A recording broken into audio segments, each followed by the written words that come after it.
My name is Eva Maersk and I'm a PhD researcher. I'm in a double degree between University of Groningen and University of Southern Denmark in Esbjerg. My PhD is briefly about young regional stayers, so young people who decide to stay in the village or the small city where they were born, or who stay nearby or who return to the area. And I study how you can be a stayer in a very mobile world, where the world is kind of requires you to be mobile, but also how you can use new mobilities to actually stay connected to the place where you come from. It's interesting because this is a story which is not being told at the moment. So at the moment we think of stayers in rural areas as people with low social capital or those who did not manage to leave.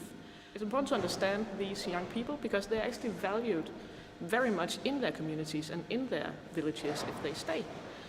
So there's a discrepancy between how they are viewed by the public discourse and in the literature and how they are valued by their community.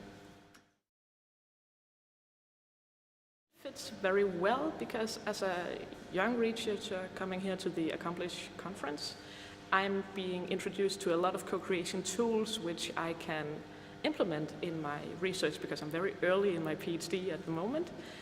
But now I'm being introduced to a lot of different tools, and then I can pick what will be most practical or which could be impactful to use.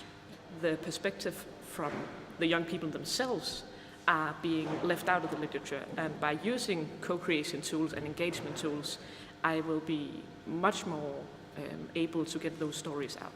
The ACCOMPLISH project as a whole has the potential to show how you can actually use social sciences or humanities to make real impact in the world. So you can actually go out and contribute to solving problems like why young people are moving out of the rural areas and into the cities. If we can actually use these co-creation tools to solve these problems, or at least better to understand these problems, then I think we have gone really far.